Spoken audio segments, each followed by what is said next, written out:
Hello, Facebook land, and welcome to another Facebook Live. Welcome to day number 5 of the Facebook, not Facebook, the Marketing Challenge. 14-day marketing challenge that will turn into much more than just 14 days. And as you're seeing in the lower corner, it's down this way. I've actually got Corey Potter from Fuel Your Photos on with us today, because today we're going to geek out a little bit and talk about search engine optimization.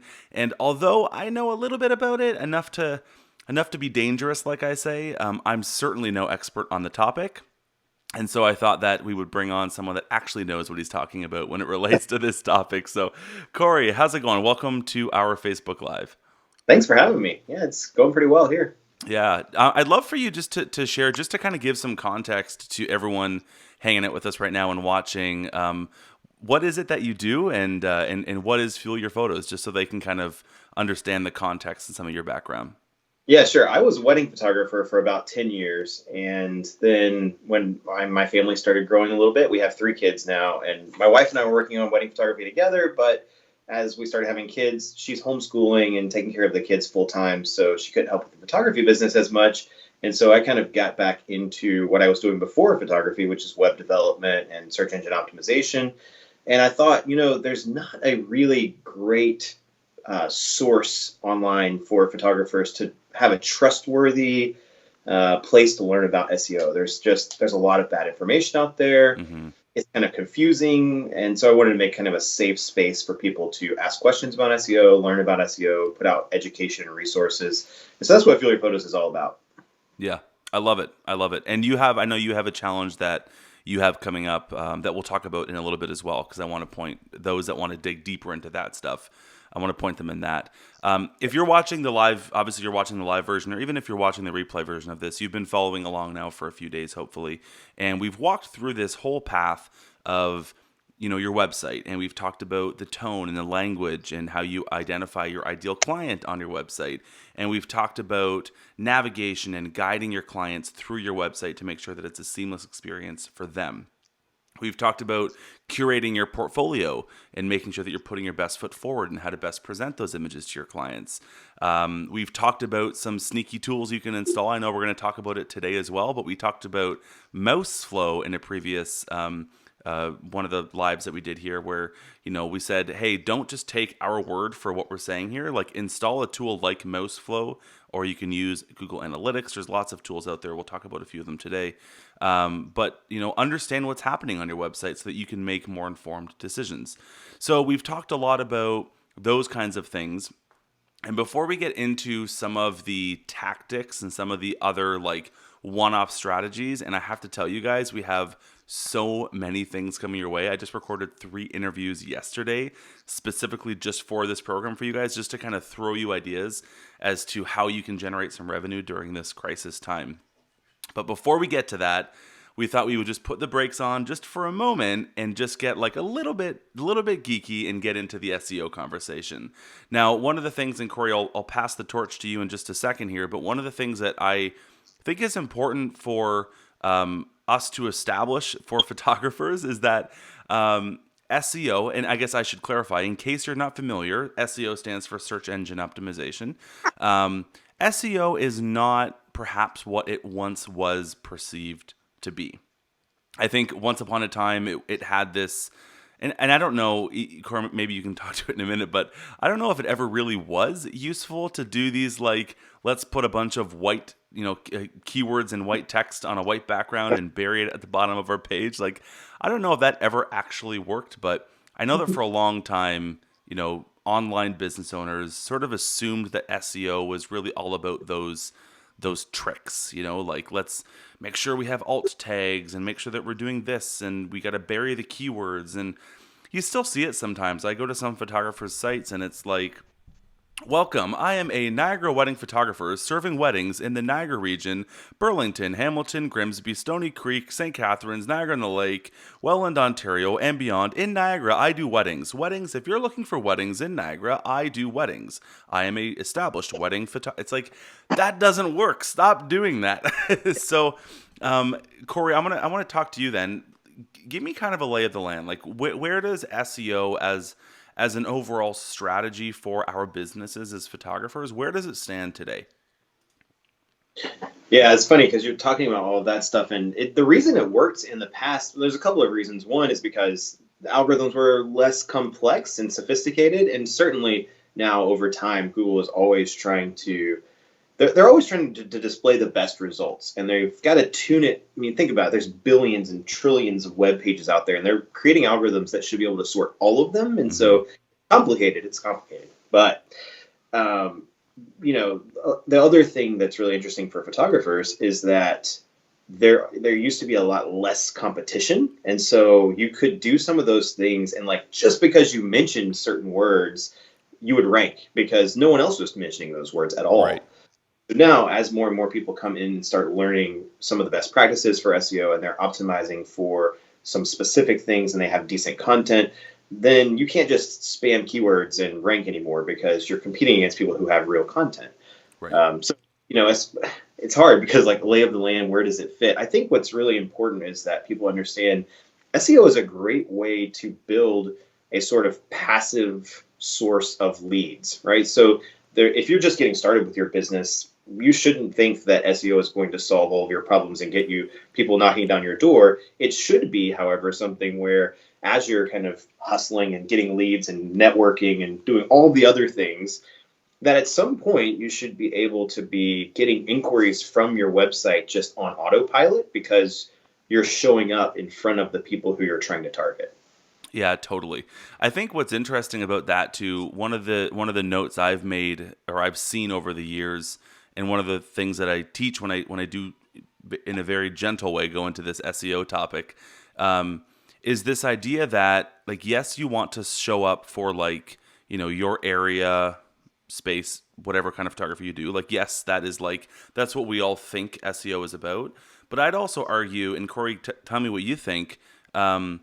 Photographers should be showing up, like the more important thing in my opinion is showing up when people search for you, because if you're doing networking or ads or offline marketing or co-op opportunities or anything else that you're doing, or if you're doing social media and all of that, at some point almost every visitor, every potential client will find themselves on Google searching for you. If they're like, "Oh, there was that photographer. What was his name?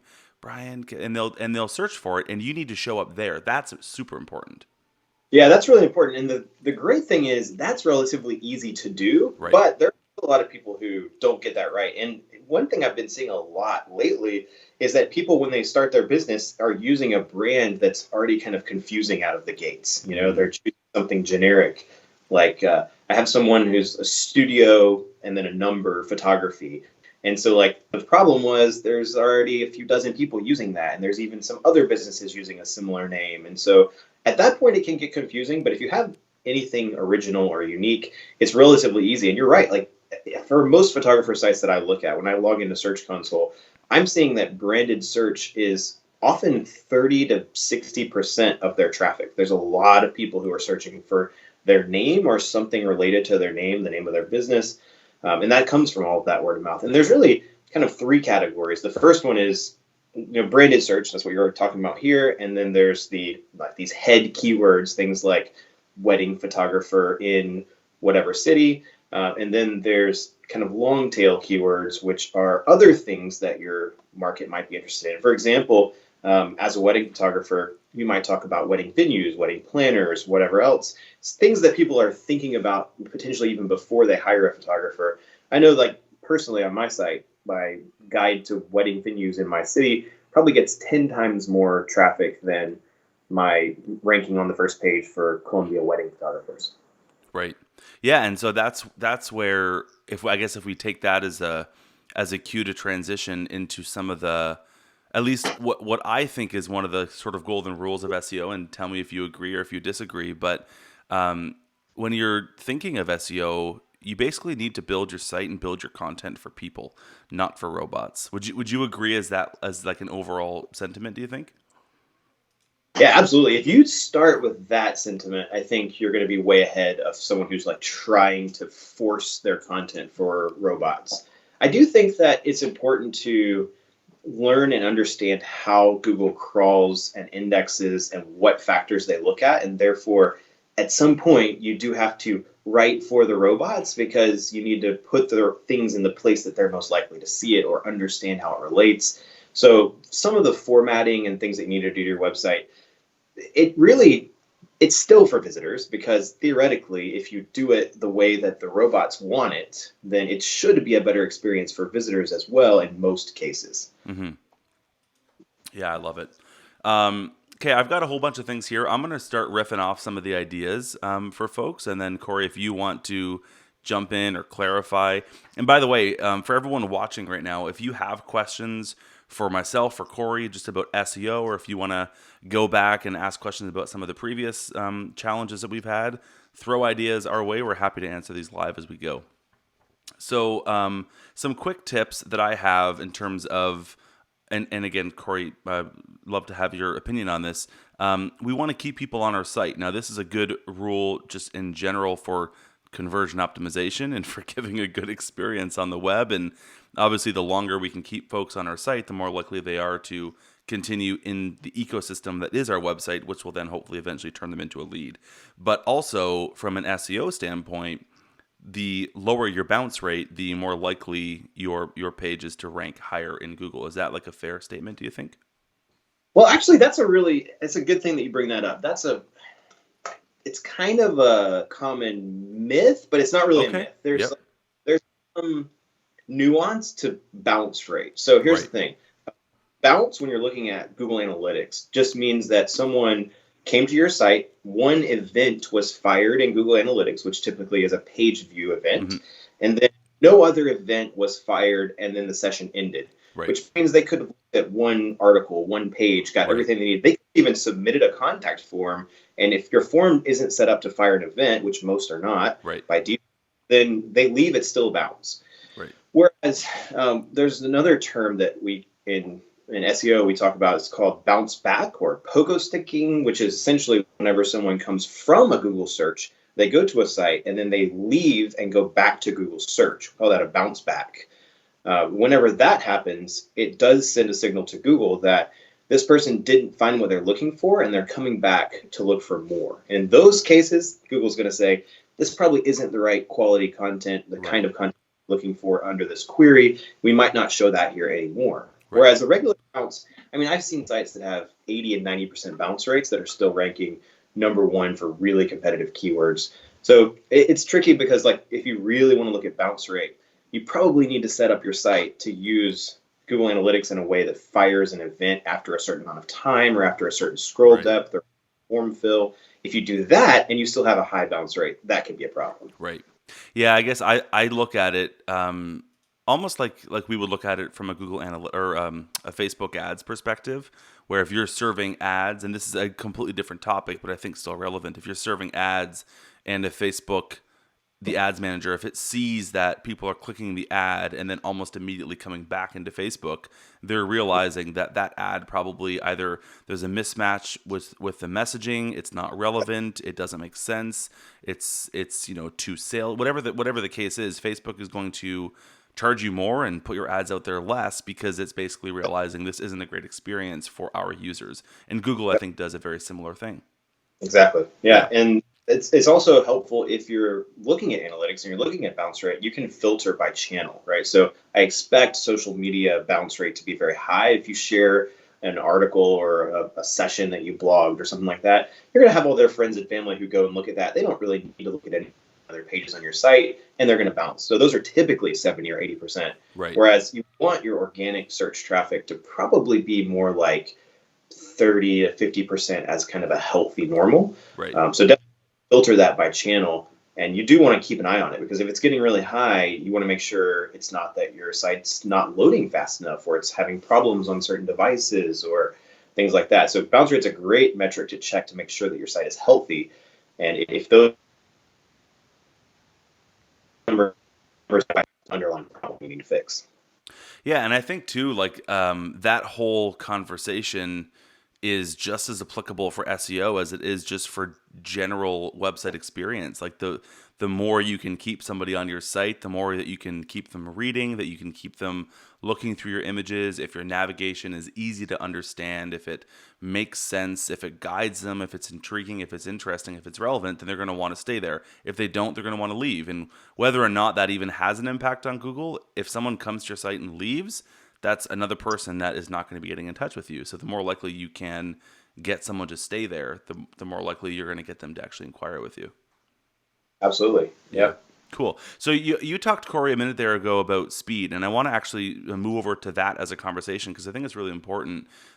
Site speed, image loading speed, and even to an extent then mobile optimization, things like that have a huge factor, again, in the experience that someone has on your website. You know, we're so used to this instant culture, this like quick loading thing, and everything is always quick.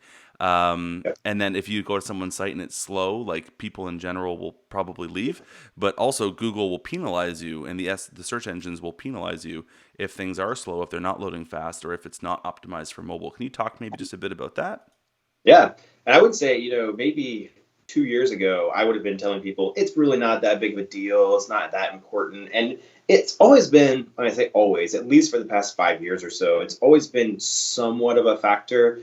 But I've seen it in the past year or two get to the point where it's becoming pretty important, especially for mobile rankings. And mobile search is probably 60 to 80% of traffic for most people from Yeah. Google.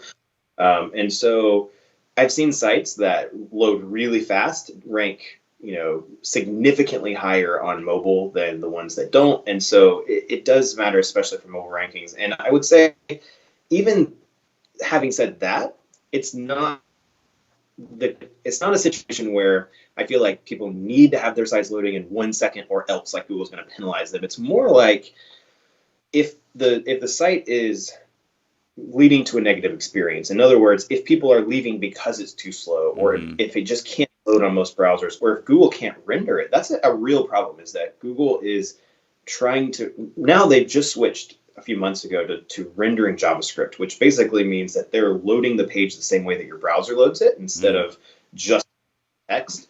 It was a little more sophisticated before that, but now it's basically just they use Chrome and they crawl it like Chrome. The problem is that takes a lot of resources, and Google crawls really, really fast. And so a lot of sites are having issues where Google's basically skipping a lot of content. They may skip 80% of your images even because they're crawling it so fast that they can't keep up. And so that's the problem. Like if your site's too heavy and doesn't load fast, Google may miss a lot of the content. But the same is going to be true for people, right? Like, and even another thing that I think people don't think about is data cost money, like to load. I know a lot of people have unlimited plans and things like that, but I use Google Fi. Google Fi charges per gigabyte that you download. And so if I go to a website that's 100 megabytes, that's pretty. It costs about $1 to load that site. And a lot of photographers who put like 150 images on a blog post or something like that, it really could cost me 75 cents to load their page. Oh, jeez. And so like Google thinks about that too. And so they're considering what's the economic cost of serving this as a result, Right. and that factors into their ranking algorithm. I've seen too when we've done our own optimization. Again, both with my own photography site, but with Sprout, we do a lot of that because we get a lot of traffic to that page. There's tools that'll basically tell you, and from my understanding, Google does consider this, but maybe you can help me understand that. If you're loading a 5,000 pixel wide image into a space that's only 500 pixels wide, Google's basically saying like, you're being wasteful. Stop doing that. Like load an image that is more appropriate for the size as to where it's being displayed. Is that important, do you think? That is important. And unfortunately, it's also tricky because certain platforms make that very difficult. Now, most of the popular website platforms today do a decent job with this, but even some of the really popular WordPress themes or other platforms, they don't do it perfectly. Even if you look at something like Squarespace, they're going to take an image that you upload and they're going to give you a 500, 1,000, 1,500, 2,000, 2,500 pixel version of that image.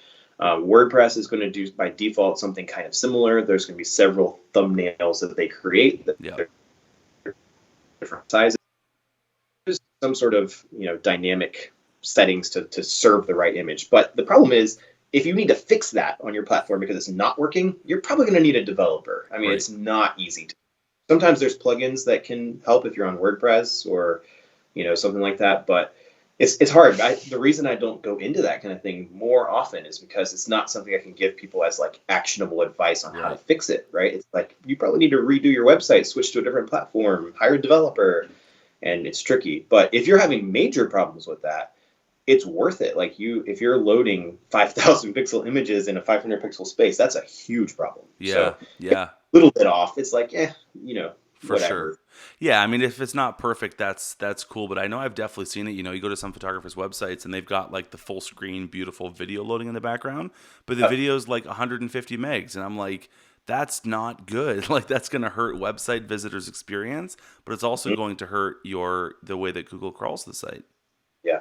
One interesting thing I'll bring up here, something that I'm very interested in personally, and a lot of developers don't like this, and a lot of people are kind of on the other side of the fence on this, but Google they started a project called AMP. And it started off meaning accelerated mobile pages, but doesn't actually mean that anymore. It just means it's just a word, AMP. And basically, they've stripped out a lot of. They make it so you can only use a certain amount of JavaScript and CSS, and then you have to follow the rules with the way that you document your page. Essentially, the whole thing is uh, Google is, I believe, going into a place where they will significantly reward either AMP or pages like AMP. Hmm. A lot of people are like, well, you're giving Google too much power and it's Google's project. And it's not even really the case. It's an open source project. Google has an AMP cache, but the whole idea is that they can instantly load pages because they preload them into the search results if they're AMP enabled. And so I say that not as something that for people to be like, I need to make my site AMP right now. But I feel like if people aren't thinking about this in 2 or 3 years, they're going to be way behind. And so Interesting. it's interesting to see like what platforms are moving towards enabling AMP or allowing AMP, and what platforms are moving like completely in the opposite direction. And it kind of scares me because I see several photographer specific platforms that are kind of going in a direction that's going to make AMP impossible. Hmm. And I see a few that are going this direction where it's like, okay, that's going to be okay for AMP in a year or two. So just something to keep in mind is that like Google is getting even more strict. Like if you go to Google PageSpeed Insights and run the test right now, you're probably going to get low scores or slow results on most of your pages that are not AMP. And Hmm. that's kind of like most pages are not AMP. So it's Right. hard to scores a lot of times. That's interesting. That's interesting.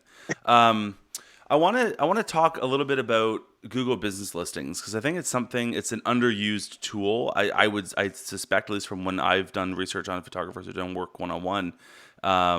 Yes, again, like SEO is important, and when someone Googles you, having that name up there in the actual search results is important. But Google Business Listings in most searches, like if you just go to your browser right now and type in your city and then wedding photographer, most of the time the Google Business Listings actually show up above the organic search results. Yeah. And that's interesting because it gives us as photographers an opportunity where you maybe don't have to wait that long time to get on the first page of organic Google, but instead can get there with Google Business Listings. So can you talk Yeah. a bit about like that and what photographers can do to make sure that their business listing is in a good place? Yeah. Well, right now, I'll throw in a side note. If you're watching live, Google My Business is kind of on a lockdown right now. They've scaled it back where like if you went and tried to set up Google My Business today, you probably aren't going to be able to Oh, because they're short staffed right now, and they've basically stopped all manual review on like you can't even leave wow. people on Google My Business right now. They won't get approved. No, really? Yeah. That is bad. Wow. So it's temporary, but Yeah. it's extremely important. Like I still come across maybe like every month I'll find one or two people who don't have Google My Business set up at all, and I'm like, okay, if you're trying to rank anything local, you have to have Google My Business, and it's basically the way that you get on Google's knowledge graph. The Hmm. knowledge graph is the way that Google maps entities to each other, and so a city is an entity, a business is an entity, an owner of a business is an entity, and Google understands things about all of these entities and how they relate to each other. And the knowledge graph is what kind of controls those relationships and what Google knows about them. So setting up your Google My Business is absolutely critical, right? Social profiles, citations, anything that you have that mentions your brand, if you get featured, if you get linked to from another site, Google's going to pick up all of these things and they can attribute them to your business as an entity. But if you don't have Google My Business set up, they might not give you all of the credit for all of that.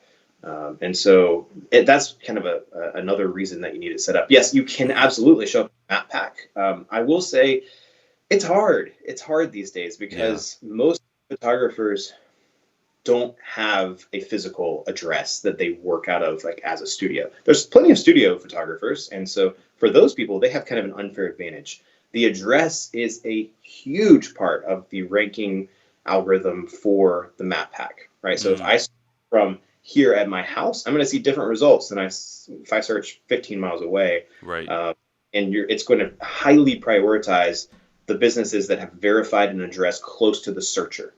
And so if you live in a place where you can use your home address, sometimes you can and sometimes you can't. Google's getting even more strict on those kinds of things as well.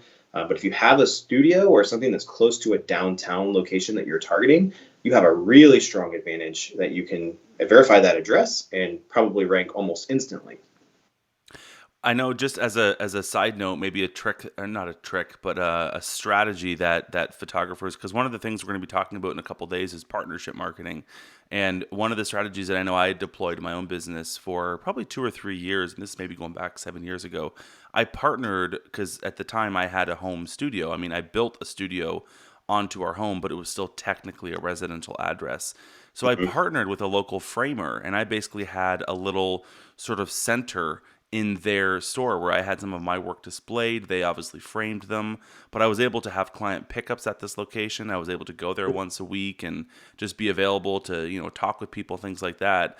In that kind of situation, if that was the case now, I potentially would be able to use that address as a location for my business, and that would have helped in this case. Yeah, I love hearing that example. I always try to give people these tangible examples, and that's a perfect one, where if you need to get creative, that's a way to do it. Partner with a local business. Try to make it not a photographer, though, because Right. if they are the same type of business, sometimes Google will suppress both listings and it just won't show either one. But if it's like a framer or a planner or whatever, you could potentially share the address, both verifying that address and not have problems. It's possible that you could have some problems, but it's probably still a better bet than not having an address. Yeah. So yeah, the rule of thumb is that the address should be able to represent your business. If someone shows up there, they should be able to talk to someone who says, "Oh yeah, that person is." Right. They come like whatever. They know who you are. Right. You can't just pick a random address and like it doesn't make sense whatsoever. Right. Yeah. Having like your post office box probably isn't like the best way to Yeah, use that won't that. work anymore. Like sometimes you can get them verified, but if anyone reports it, Google instantly takes post office boxes, UPS stores, any of that stuff. They just take it down. Yeah. It's against their terms. That makes sense. Yep. Corey, we got a question from someone that's watching live. She was just more asking about when you had talked about the AMP website platforms. She's asking if you recommend or if you think it's a good idea to use one called Pixpa, Pixpa. Have you heard of that? I have. I haven't looked at Pixplan in quite a while, but in general, most of the like portfolio based platforms are not great for SEO. Just in general, I can't say that about Pixpa for sure without looking at it. Right.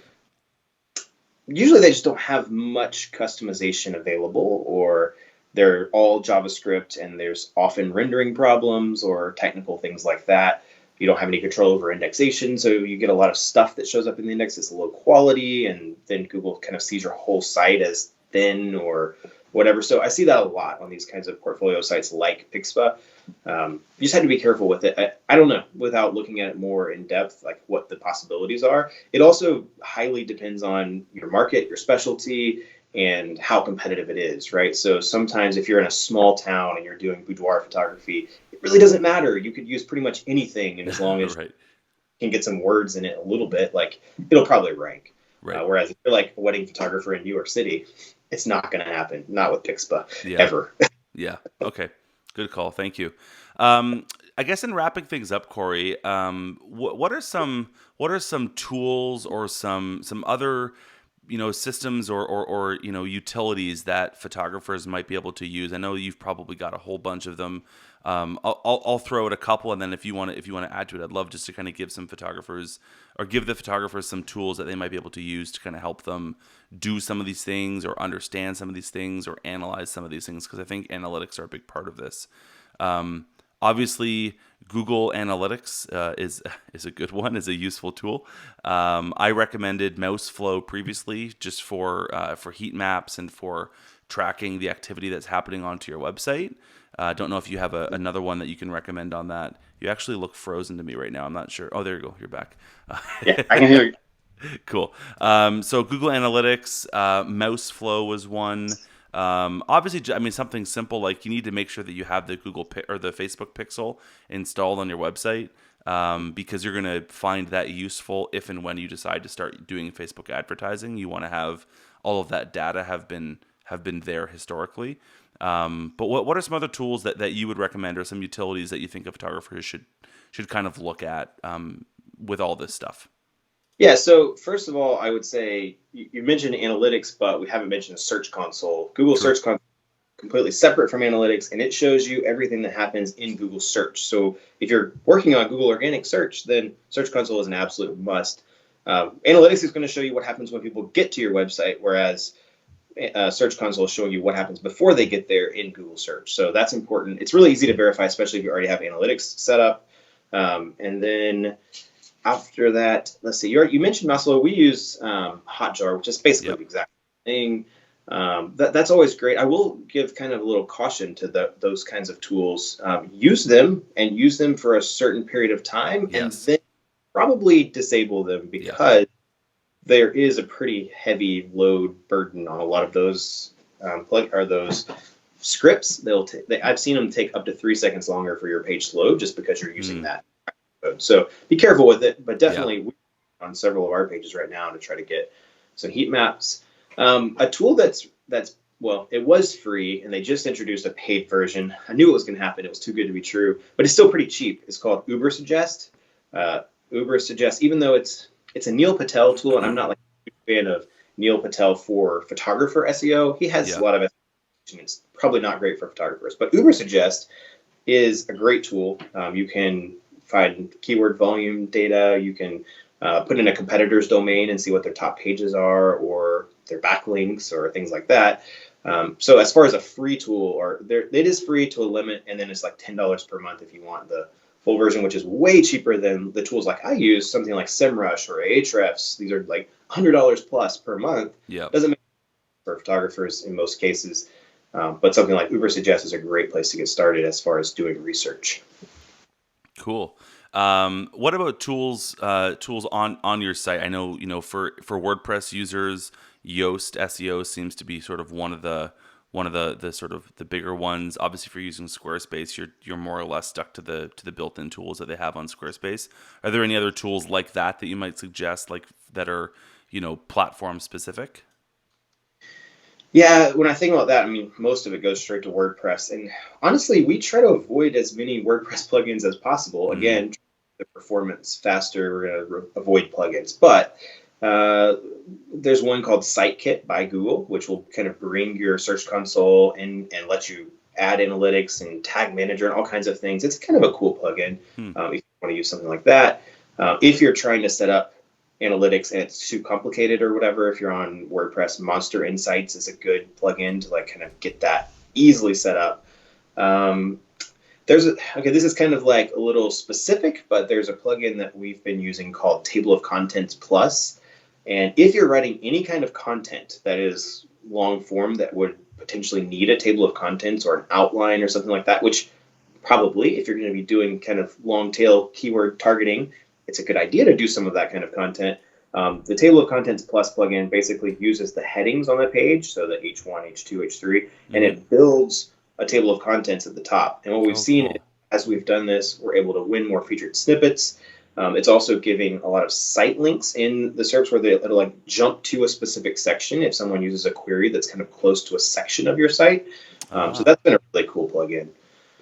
I can't think of anything else. It's like everything else is very specific to a thing that you're trying to accomplish. And there's a lot of things that you could do, but it Yeah. just depends on accomplish. Okay, so then to wrap up, I guess we'll take everything we've just talked about in the last, it's been 37 minutes and 35 seconds. Everything that we've just talked about. So let's say a photographer has the rest of today to focus on this stuff, and then tomorrow their attention goes somewhere completely different. Let's just say hypothetically, right? Yeah. What are the things that if they had 5 hours today, what are the things that they should be doing today in the next 5 hours? It's a big Man, question. that's tough. I didn't prep you with that one. Yeah, I mean, like if I only had 5 hours today to work on my photography site for SEO, I would probably put all of it into creating one new piece of content. To be honest with you, Okay. I've just found recently that by creating a new piece of content, I can often on photography site, I could often double or triple their traffic just with one piece of content. Hmm. I've even got some photographers I've worked with who are pretty well-known photographers who have a lot of traffic and recognition. We created one piece of content. I have one example I'm thinking of right now. That content gets 3 times more traffic than their homepage, which already got a decent amount of traffic. We're talking about 1,000 to 1,200 clicks per month from Google for one piece of content. Which for a photographer is a big deal. So, like, what I would probably do is either a location guide for your city. So I would say like places to do engagement photos, places to do family sessions, places to do headshots, whatever. Do some sort of guide to locations around your city because it's very relevant to your location. You're going to be talking about entities in your city, but it's also very helpful for people searching in the kind of beginning stages of hiring a photographer. If you're a wedding photographer, then I would say do some sort of venue guide.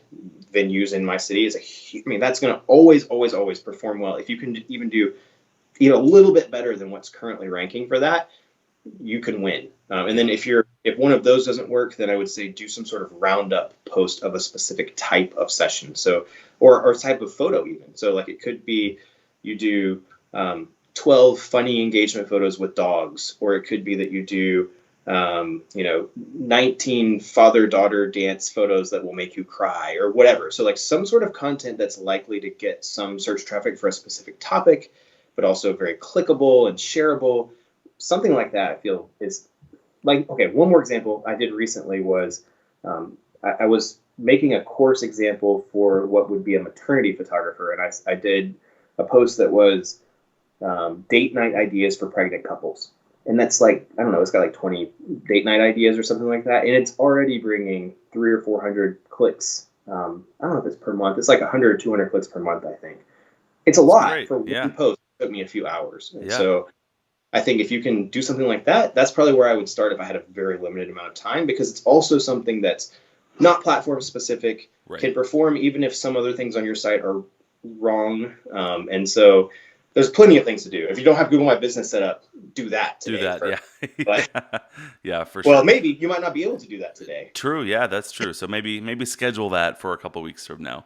I Yeah. mean, at the end of the day, and I'm glad that you framed it that way, because I think one of the biggest challenges that photographers have is that they spend a lot of their time doing busy work that they deem as being important, when in reality, in the big picture, it probably isn't that important. Not that it's not important, but if don't go and spend the next 2 weeks just tweaking your SEO if you still haven't even like looked at the basics of Google My Business, if you haven't done any content marketing, if you haven't ever set up Facebook ads, if you haven't ever done partnership marketing. Like, there's so many things that we can do.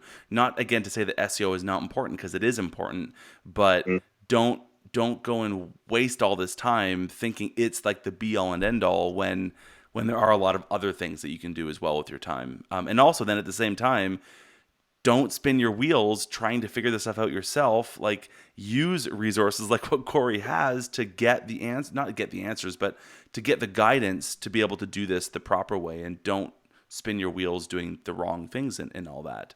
Yeah. And actually, so maybe with that, we'll wrap this whole thing up, and I want to transition over to you then, and Corey, talk about what are the offerings that you guys have, what are the services that you have. I know you've got a course, you've got a challenge running starting tomorrow, so I just want to give you a chance. Let's do a plug party and just go and share anything you can. Yeah, so the challenge is a great place to start. And actually, the first day is today. So Okay. if you billyourphotos.com/challenge, You can sign up there, and I think it's set up so that today, if you sign up anytime, you'll get the first lesson within 15 minutes. So you can still start today on the first day, and they'll keep going. Google is one of them. Creating a piece of content is one of them. There's several other challenges that are kind of things that you could do in a day that would be very impactful to your business. And that's a great place to start. We've had other stuff. You can check out fuelyourphotos.com. We've got our course, which is, I mean, if you really want to take SEO to the next level, that's what it's designed for. But just, we've got a YouTube channel, we've got a podcast, just like plug into the Fuel Your Photos group, and there's going to be resources about SEO. If you want to learn about it, we've got it. It's there. Yeah, it is. I'm in the group, and I can tell like it is. If you care about this stuff and if you want to focus on this stuff and improve this stuff, it is the group for photographers to focus on their SEO efforts. So Corey, thank you for everything that you do, like for the industry and that community, and thank you for coming here on this live sort of last minute. And everyone that's watching, thank you so much for watching. Thank you for hanging out. Corey's now in the group, so if you need to tag him on anything and ask him questions, I'm going to shamefully throw him under the bus and I'm say here. that you can go ahead and do that. But also, again, I do encourage you to go over into the Fuel Your Photos Facebook group. We'll link that up in this as well as in the email that goes out this afternoon to make sure we can get folks over there. Otherwise, Corey, oh, sorry, could you repeat that group? So Sarah's asking, can you repeat the group name slowly? So it's Fuel Your Photos. Is that correct? Yep. Yep. Yeah, Cool. if you go to facebook.com/group/fuel your photos, all one word, I think that should take you there. Awesome. And Sarah, too, if you are on the email for this first aid program that we have today, this afternoon, when the email goes out with the replay of this on YouTube and on Instagram and on Facebook here, we'll actually make sure we include the link in that as well. So you just be able to click it and go there. So Corey, thank you so much for coming on. Everyone that is here watching live, thank you for watching live. If you're watching the replay, thank you for spending some time with us today. Stay safe out there, everyone, and we'll talk to you guys all tomorrow. Bye.